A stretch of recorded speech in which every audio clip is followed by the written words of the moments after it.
ফুল stack web development এটা এমন একটা ফল যে ফলটা সবাই খাইতে চায় যখনই তারা এই টেক সেক্টরে ঢুকে। তারপর অর্ধেক খাওয়ার পরে কয় যে ভাই আমি এই ফলটা খাওয়া শুরু করছিলাম এর লেগা, অন্য কোনো ফল খাওয়া উচিত।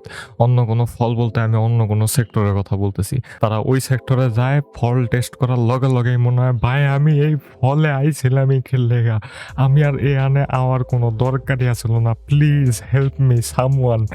এবং এই এক্সপেরিয়েন্সের পর যদি তারা সঠিক ডিসিশনটা নেয় এবং এই টেক সেক্টর থেকে নিজেদেরকে দূরে রাখে, তাহলে হয়তোবা তারা একটু শান্তিতে বসবাস করার সুযোগ পায়।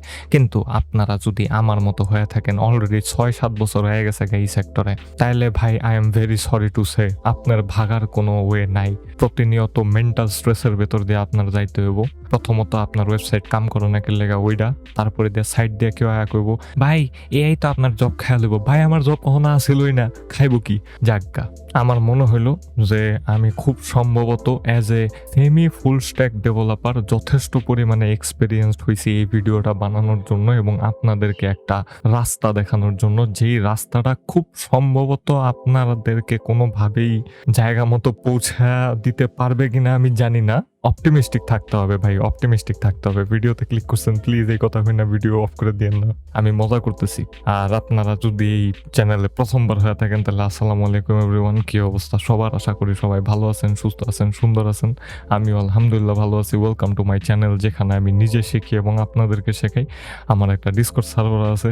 আপনারা যদি আমার সাথে একই সাথে এক্সিস্টেন্সিয়াল ক্রাইসিসে ভুগতে চান এবং এআই নিয়ে নিজের মাথা ফাটাইতে চান, তাহলে জয়েন করতে পারেন, কোনো সমস্যা নেই। And in this case full stack web development এটা নির্দ্বিধায় আমাদের এই টেক সেক্টরের one of the most impactful সেক্টরসগুলোর ভেতরে একটা। ওয়েব ডেভেলপমেন্ট ইন জেনারেল, যতদিন পর্যন্ত ইন্টারনেট আছে ততদিন পর্যন্ত আমার মনে হয় না ওয়েব ডেভেলপমেন্ট জিনিসটা যাবে। অ্যান্ড অনেক বিগিনাররাই আছে যারা আসলে এই সেক্টর নিয়ে আগাইতে চায়, ইন্ট্রিক দেখায় এবং ভালোভাবে শিখতে চায়। সো ইন দিস কেস আমার জাস্ট এটা একটা ক্ষুদ্র প্রচেষ্টা আপনাদেরকে একটা সরল পথ দেখানোর। সো ইন দিস কেস হ্যাঁ, আমি এখানে ফুল স্টাক লিখছি কারণ আপনি যদি ঢুকেন তাহলে আপনি আটকে যাবেন।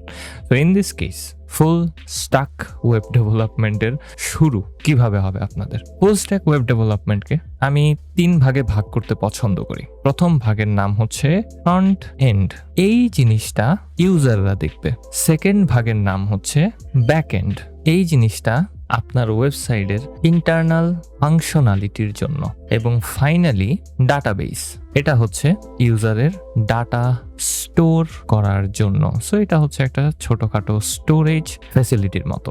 আসলে ছোটখাটো না, মেলা বড় হইতে পারে, কিন্তু আপাতত এটাকে আমরা ছোটখাটো হিসাবেই ধরে নিই। এই 3টা জিনিসকে একে অপরের সাথে সমন্বিতভাবে একই সাথে কাজ করতে হবে, তাহলেই আপনার একটা ওয়েবসাইট ফুললি ফাংশনাল উপায়ে কাজ করতে পারবে। যদিও এখন ডাটাবেসকে ব্যাকএন্ডের আওতাধীনই ধরা হয়, কিন্তু আগে এটা ছিল না, এখনো আসলে নাই। কিন্তু ব্যাকএন্ডের টুলসগুলো এতটাই অ্যাডভান্সড হয়েছে যে এখন আসলে আপনি ব্যাকএন্ডেই সবসময় বিভিন্ন ধরনের কোড লিখবেন ডাটাবেসের জন্য এবং আপনার ওয়েবসাইটের ফাংশনালিটির জন্য। এটা অটোমেটিক্যালি আপনার ডাটাবেসকে তৈরি করবে, সাথে সাথে ডাটাকে স্টোর করবে, সবকিছু এটা অটোমেটিক্যালি করবে। আমি সেটা নিয়েও কথা বলতেছি, কিন্তু এখন এরকম সিচুয়েশন এসে গেছে যে খুব সম্ভবত আপনি ডাটাবেস ল্যাঙ্গুয়েজে হাতও দিবেন না। যদি সত্যি কথা বলতে হয় তাহলে আপনারা এই 3টা আলাদা আলাদা ভাগের যে কোনো একটা থেকেই শুরু করতে পারেন। কিন্তু as a semi full stack developer and a experienced semi full stack developer, আমার রেকমেন্ডেশন হবে যে ভাই দয়া করে ফ্রন্ট এন্ড থেকে শুরু করেন। It's a no ব্রেইনার।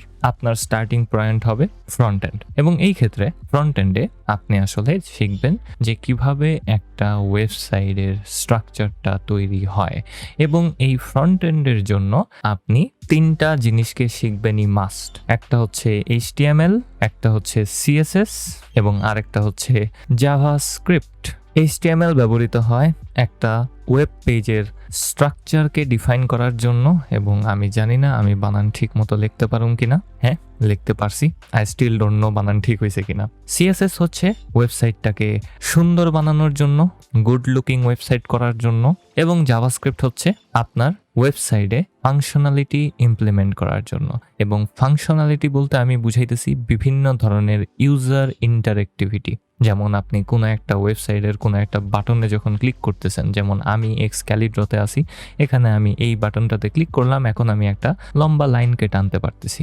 এখন লাইনের কালারটা কি হবে সেটা CSS দ্বারা ডিফাইন করতে হবে, এবং লাইনটা আসলে কোথায় সেট করতে হবে সেটা HTML দ্বারা ডিফাইন করা হবে। এখন আপনার কাছে আবারও একটা চয়েস চলে আসলো যে আপনি এই তিনটার মধ্যে কোনটা থেকে শুরু করবেন। Again it's a no brainer, আপনি HTML থেকে শুরু করবেন। এবং HTML এর ক্ষেত্রে আপনি যদি একেবারে বেসিক নলেজটাও গেইন করেন তাহলেও হয়ে যায়। আপনাদেরকে একটা সত্যি কথা কই ভাই, আমি এখন বর্তমানে HTML এর ডিভ ট্যাগ ছাড়া ধরতে গেলে অন্য কোনো কিছু ব্যবহার করতেই পারি না।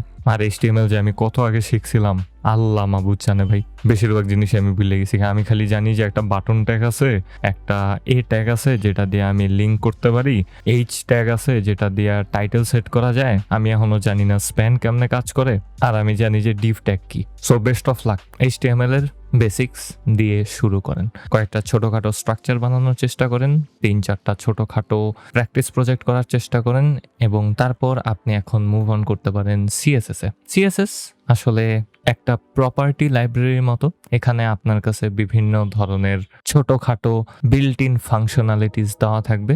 আপনি সেই সকল ফাংশনালিটিসগুলো ব্যবহার করে বিভিন্ন HTML ট্যাগসকে স্টাইলিং করতে পারেন, দেখতে শুনতে সুন্দর বানাইতে পারেন। অ্যাগেন আরেকটা সত্যি কথা আপনাদেরকে কইতে হইব, আই হেট CSS। আমি আপনাদেরকে যে সকল ফাংশনালিটির কথা বললাম এগুলোকে আসলে CSS প্রপার্টিজ বলা হয়, এবং দেয়ার আর a lot of CSS properties, a lot, অনেকগুলা ভাই। এবং যেহেতু এটা একটা প্রপার প্রোগ্রামিং ল্যাঙ্গুয়েজ না, সেহেতু এইটার ভেতরে লজিক বুঝাটা আমার লেগে যে কোন লেভেলের পেইনফুল জিনিস আমি এটা বইলা বুঝাইতে পারুম না। সো আমি ধরতে গেলে HTML, CSS এবং জাভাস্ক্রিপ্টের ভেতরে সবচেয়ে কম জানি হচ্ছে CSS, আর সব সময় এটা থেকে দূরে থাকার লেগে আমি CSS লেখাই বন্ধ করে দিছি। আমি কইছি বাই বুটস্ট্র্যাপ আমারে দে।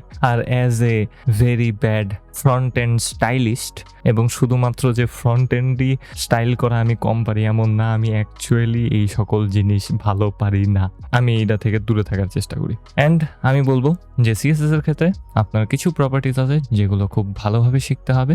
যেমন একটা ওয়েবসাইট রেসপন্সিভ করার যে সকল প্রপার্টিজগুলো আছে সেগুলো আপনার খুব ভালোভাবে বুঝে নেওয়া উচিত, এবং সাথে সাথে আপনি কিভাবে আপনার HTML এর সাথে আপনার CSS কে বিভিন্ন উপায়ে কানেক্ট করতে পারেন সেটাকে ভালোভাবে আয়ত্তে রাখা উচিত। শুরুতে এই সকল জিনিসপাতিগুলো মাঝে মধ্যে আপনাকে প্যারা দিতে পারে, বাট উইথ ইনাফ প্র্যাকটিস আপনি বুঝতে পারবেন যে ভাই ফলটা খেললে খাওয়া শুরু করছিলাম, দরকারিটা আসলো কি। যাই হোক, all jokes apart, let's move on. তারপরে যে স্টেপটা আসবে সেটার নাম হচ্ছে JavaScript. It's a programming language, এবং এটা ডাইরেক্টলি আপনার ব্রাউজারে ইনস্টল করা থাকে, এবং আপনার ব্রাউজারটা আসলে একটা বিল্ট ইন জাভাস্ক্রিপ্ট কম্পাইলারের মতোই কাজ করে। আপনি জাভাস্ক্রিপ্ট লিখবেন এবং আপনি খুব সুন্দরভাবে আপনার ওয়েবসাইটেই যদি ইন্সপেক্ট টুলকে ওপেন করেন, যে কোনো ওয়েবসাইটে যায়, যেমন এখানে আমি আমার রিঅ্যাক্ট প্লাস ফাস্ট এপিআই সিরিজের জন্য প্রজেক্ট বানাইতেছিলাম, ওইটার ভেতরে আমি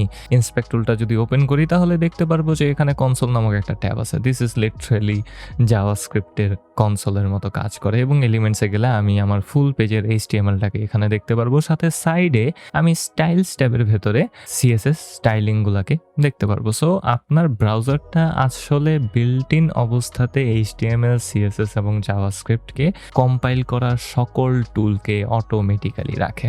এবং আপনি জাভাস্ক্রিপ্ট শুরু করার পর শুরুতেই HTML, CSS এর সাথে কিভাবে জাভাস্ক্রিপ্টে কানেক্ট করবেন সেটা নিয়ে অত বেশি মাথা ব্যথা করার দরকার নাই। প্রথমত আপনার শিখতে হবে প্রোগ্রামিং ল্যাঙ্গুয়েজের বেসিক্সগুলো বলতে আমি বুঝাইতেছি ভ্যারিয়েবল কিভাবে নেয়, লুপস কি, কন্ডিশনস কি, কিভাবে কাজ করে এই জিনিসপাতিগুলা, ফাংশনস কিভাবে লিখতে হয়, ফাংশনসের কাজ কি, অবজেক্ট ওরিয়েন্টেড প্রোগ্রামিং আছে, যদি আপনারা শিখেন তাহলে সেটা খুবই ভালো হবে।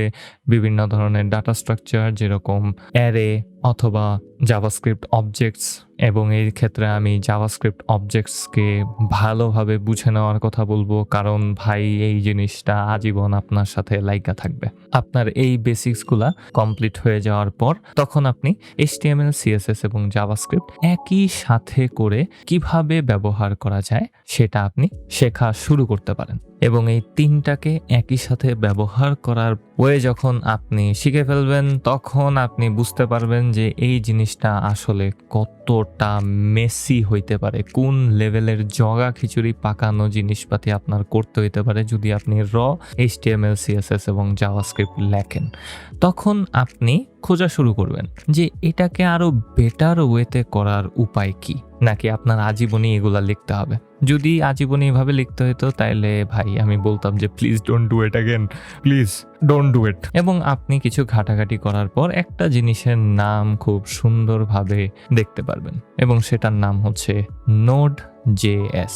এটাকে বলা হয় একটা প্যাকেজ ম্যানেজার। প্রত্যেকটা ল্যাঙ্গুয়েজেরই ধরতে গেলে এখন একটা প্যাকেজ ম্যানেজার আছে। এবং এই প্যাকেজ ম্যানেজারটা কি? আমরা প্লে স্টোর ব্যবহার করছি, মাইক্রোসফট স্টোর আছে। আপনারা যদি লিনাক্স কোনোদিন ব্যবহার করে থাকেন তাহলে জানেন যে প্রত্যেকটা লিনাক্স ডিস্ট্রিবিউশনেরই নিজস্ব একটা অ্যাপ স্টোরের মতো থাকে। প্যাকেজ ম্যানেজার হচ্ছে আসলে একটা অ্যাপ স্টোরের মতো, যেখানে ওই ল্যাঙ্গুয়েজের বিভিন্ন ধরনের টুলস অন্য কেউ আপনার জন্য বানায় রাখছে, এবং আপনি এই প্যাকেজ ম্যানেজারের থ্রুতে ওই সকল টুলসগুলোকে ইনস্টল করতে পারেন এবং নিজের করে ব্যবহার করতে পারেন। কেউ এসে আপনাকে বলবে না ওই এটা তো আমি লিখছি, তুই এটা ব্যবহার করতেছিস কে লেখা, কেউ এটা আপনাকে বলবে না। তো ধরতে গেলে এক একটা প্যাকেজ ম্যানেজার হচ্ছে ওই ল্যাঙ্গুয়েজের একটা অ্যাপ স্টোরের মতো, যেখানে অনেক ধরনের অ্যাপস থাকবে।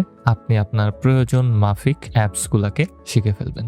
এবং Node.js প্যাকেজ ম্যানেজারের সাথে ইন্ট্রোডিউস হওয়ার পর আপনি দেখবেন যে Node.js আপনার জন্য সুন্দর একটা প্রজেক্ট স্ট্রাকচারকে তৈরি করে দিতে পারে, যেখানে আপনি মডারেটলি ক্লিন উপায়ে আপনার আগের অগোছালো কোডগুলোকে একটু গুছায়া লিখতে পারেন, এবং এটা অটোমেটিক্যালি কাজও করবে। এবং তারপর আপনি একটা নতুন দুনিয়াতে প্রবেশ করবেন, যেটার নাম হচ্ছে ফ্রেমওয়ার্কস।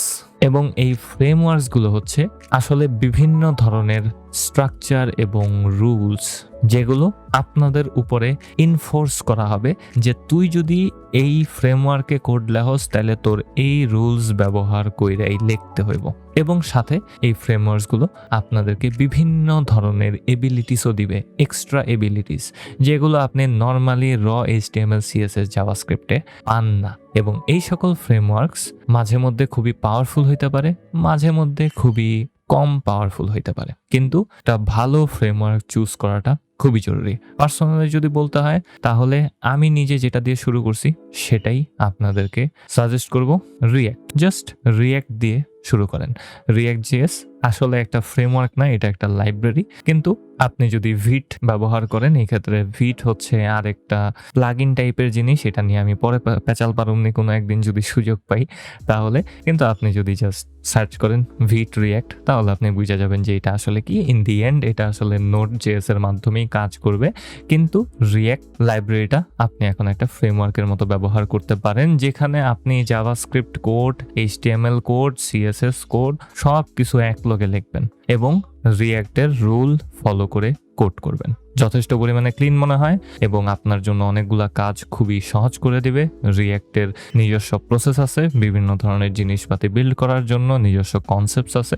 আপনি সেগুলো শিখলে আপনি আসলে এখন একজন ভালো ফ্রন্ট এন্ড ডেভেলপার হওয়ার দিকে আগাইতেছেন। আরও কিছু ফ্রেমওয়ার্কস আছে যেমন ভিউ, অ্যাঙ্গুলার, তারপর সোয়েল্ট, আরও অনেকগুলো আছে। আপনারা অপুতপু 10-20 করে যে কোনো একটা চুজ করতে পারেন এবং ওইটাই আপনার লাইফের অংশ হয়ে যাবে।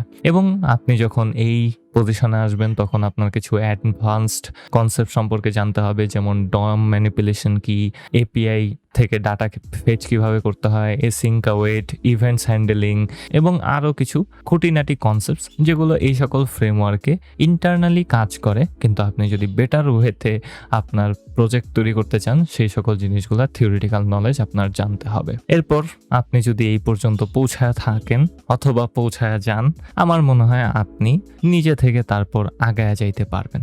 আপনি এখন নিজে থেকে একটা ওয়েবসাইটের ফ্রন্ট এন্ডকে বিল্ড করতে পারেন, কিন্তু সেই ওয়েবসাইটটা কি ইউজেবল হবে জানা নাই। ওয়েবসাইটটা ডাইনামিক হইতে হবে, ওয়েবসাইটে ডাটা আসতে হবে, ইউজারের ডাটা রাখতে হবে, বিভিন্ন ধরনের ইন্টারনাল লজিক আপনাকে রাখতে হবে যেগুলো ইউজারের অথেন্টিকেশন চেক করতে পারে, ইউজারের বিহেভিয়ারকে চেক করতে পারে, ইউজারের ইন্টারেক্টিভিটি আরো বাড়াইতে পারে। সেই সকল জিনিসপাতি আপনি ডাইরেক্টলি ফ্রন্ট এন্ডে ইউজারকে দেখায় করবেন না, সেগুলো হবে সব দরজার আড়ালে। এবং তখনই আসে এই দরজার আড়ালে করার জিনিসপাতি, যেটার নাম হচ্ছে ব্যাক এন্ড।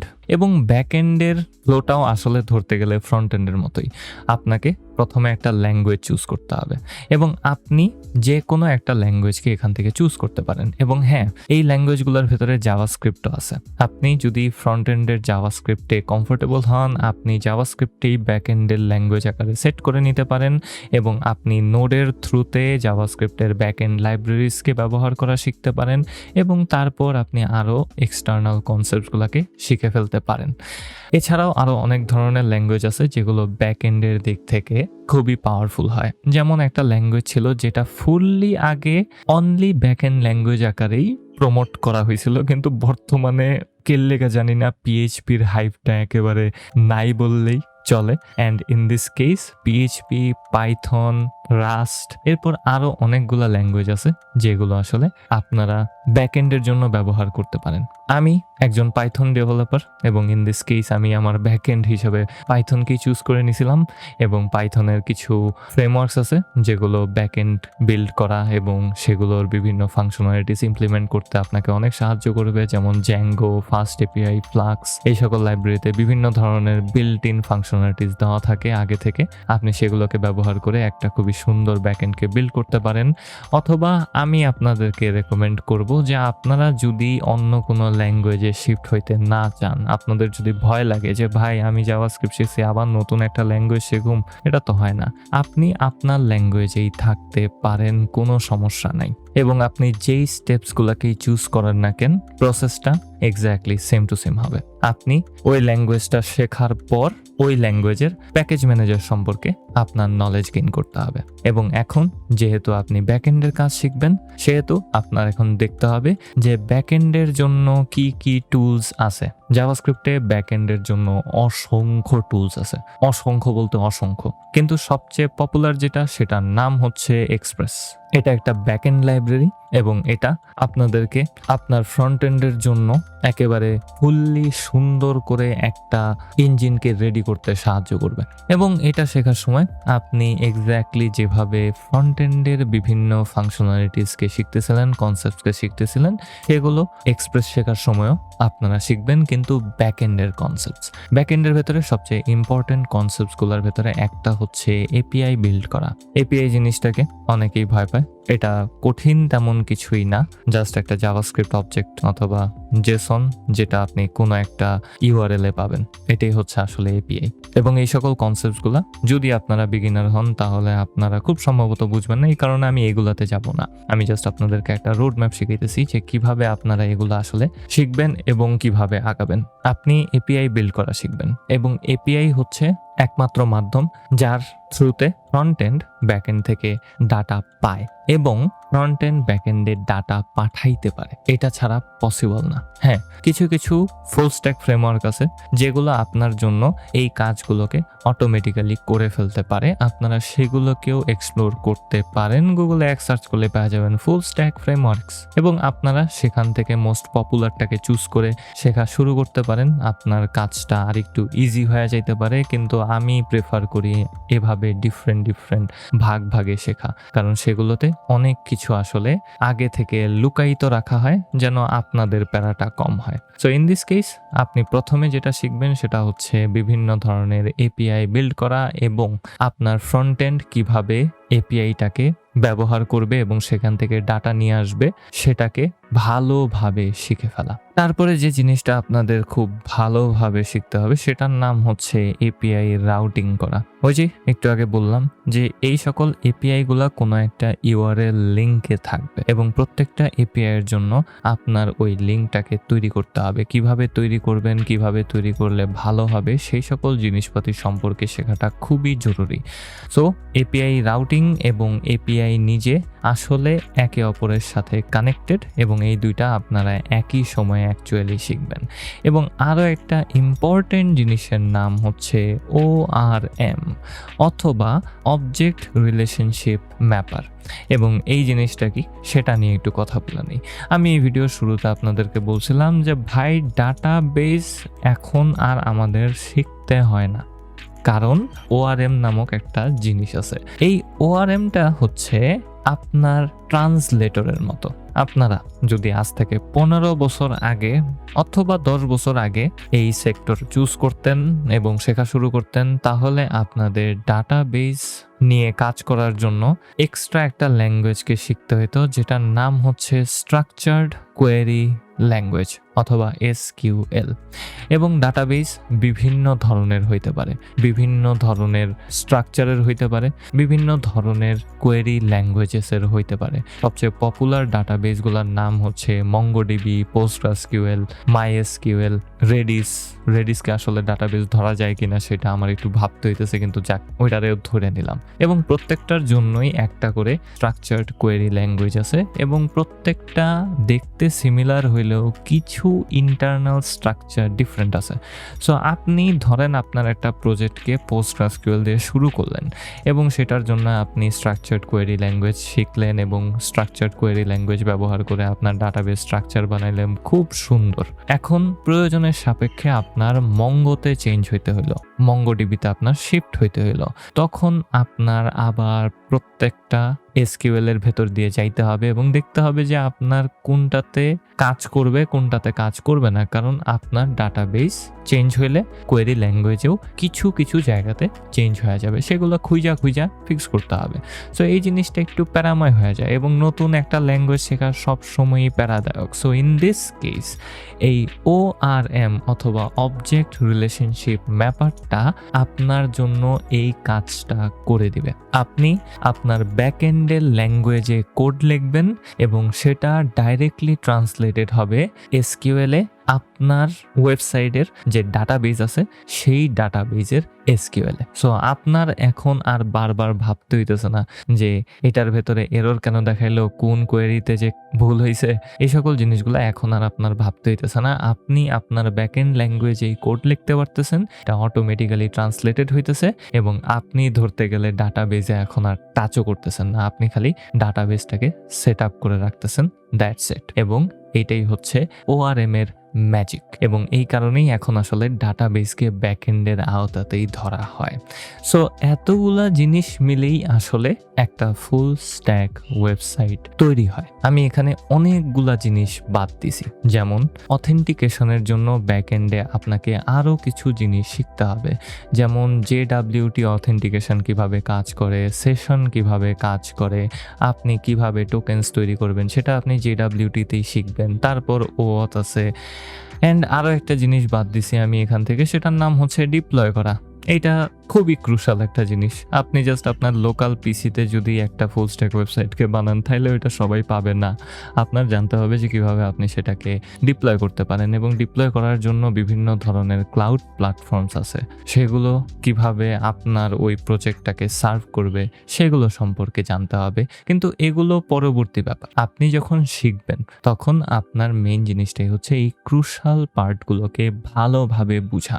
আপনি যদি কোনো একটা ফ্রন্ট এন্ড ফ্রেমওয়ার্কের ভালো নলেজ রাখেন, কোনো একটা ব্যাক এন্ড ফ্রেমওয়ার্কের ভালো নলেজ রাখেন এবং সাথে সাথে ORM এর ভালো নলেজ রাখেন, আমার মনে হয় বাকি এই সকল জিনিসগুলা আপনার এখন শিখতে আর একটু ইজি লাগবে, কারণ আপনি এখন যথেষ্ট পরিমাণে এক্সপিরিয়েন্সড হয়েছেন এবং আমার মনে হয় আপনার মন থেকে ওই ভয়টা এখন কাইটা যাবে যে হায় নতুন একটা জিনিস শিখুম কেমনে। কারণ জাস্ট লুক এট দিস, আপনি ব্যাকএন্ডের শুরু করার সাথে সাথে আপনি কতগুলা জিনিস অলরেডি শিখে ফেলছেন। আপনি CSS শিখে ফেলছেন, HTML শিখে ফেলছেন, জাভাস্ক্রিপ্ট শিখে ফেলছেন, Node.js এর প্যাকেজ ম্যানেজার কিভাবে কাজ করে সেটা দেখে ফেলছেন, বিভিন্ন ধরনের ফ্রেমওয়ার্কে এক্সপেরিমেন্ট করে ফেলছেন, একটা ফ্রেমওয়ার্কের বেসিক শিখে ফেলছেন। তারপর আপনি যদি অন্য কোনো ল্যাঙ্গুয়েজ ব্যাকএন্ড আকারে চুজ করেন, সেই ল্যাঙ্গুয়েজের বেসিক শিখছেন, ওইটার প্যাকেজ ম্যানেজার, ওইটার ব্যাকএন্ড ফ্রেমওয়ার্ক, ওইটার ভেতরে API রাউটিং কিভাবে কাজ করে, ORM কিভাবে কাজ করে। সো আপনি এতগুলা টুলস অলরেডি শিখে ফেলছেন। আমার মনে হয় না যে এখন আপনাদের জেডাব্লিউটি সেশন ওয়াথ এবং ডিপ্লয়লে এত বেশি প্যারা হইতে পারে। এবং আমি মাত্রই রিয়েলাইজ করলাম আমি খুব সম্ভবত রোড ম্যাপ দেখাইতে যে আপনাদেরকে ভয় দেখা ফেলছি যে আপনাদেরকে আসলে কোন লেভেলের শেখার দরকার পড়তে পারে। কিন্তু ভাই এআই তো আমাদের জব লয়ে লেবো, সো কোনো প্যারা নেই, কোনো প্যারা নেই। আমার মনের ভেতরে চিৎকার চলতেছে কিন্তু আমি আপনাদেরকে সেই চিৎকার শুনতে দিতে চাই না। যাই হোক, আমি ভিডিওটা ছোটখাটো করে করতে চেয়েছিলাম কিন্তু আমার মনে হলো যে অনেক বেশি জিনিসপাতি আছে এবং এই সকল জিনিসপাতি কোনটার পর কোনটা শেখা উচিত সেটা আপনাদেরকে না বললে আপনাদেরকে একটু ধোকা দেওয়া হবে। ইন দ্য প্রসেস যদি আপনাদেরকে ভয় দেখাইতে পারি যথেষ্ট, খুব সম্ভবত আপনারা এই টেক সেক্টর থেকে চলে যাবেন এবং এটাই ভালো হবে, কারণ আপনার মানসিক শান্তি এবং শারীরিক শান্তির জন্য এই জিনিসটা থেকে দূরে থাকা খুবই জরুরি। স্ট্রেস ভাই অন্য লেভেলের স্ট্রেস। যাই হোক, আশা করি এই ভিডিওর মাধ্যমে আমি আপনাদেরকে একটা সুন্দর রোড ম্যাপ দেখাইতে পারছি। আমি জানি না if this is perfect or not, আমি আমার পার্সপেক্টিভ থেকে আপনাদেরকে দেখাইলাম এবং বাকিটা আপনাদের উপরে ছেড়ে দিলাম। আপনারা প্রত্যেকটা জিনিসকে নিজে থেকে সার্চ করে শিখতে পারেন, দেখতে পারেন, বুঝতে পারেন, এক্সপেরিমেন্ট করে তারপর শেখা শুরু করতে পারেন। যেই টুলটা আপনাকে টানবে সেটাই আপনি শুরু করতে পারেন। জাস্ট এটাই মাথায় রাখবেন, আপনি যেটাই চুজ করেন না কেন আপনার ওই সেম কনসেপ্টসগুলাই শিখতে হবে এবং আপনি যেই টুলেই শিফট হন না কেন আপনি ওই জিনিসগুলাকেই পুনরায় শিখবেন, just in a different way. এইটাই। আশা করি আপনাদের এই ভিডিওটা ভালো লাগছে। যদি ভালো লাগে থাকে একটা লাইক করেন, একটা কমেন্ট করেন, একটা সাবস্ক্রাইব করেন। 5000 সাবস্ক্রাইবারে খুব কাছাকাছি আছি। আমার জন্য দোয়া করবেন, আপনাদের জন্য দোয়া রইল। পরবর্তী ভিডিওতে আবারও কথা হবে।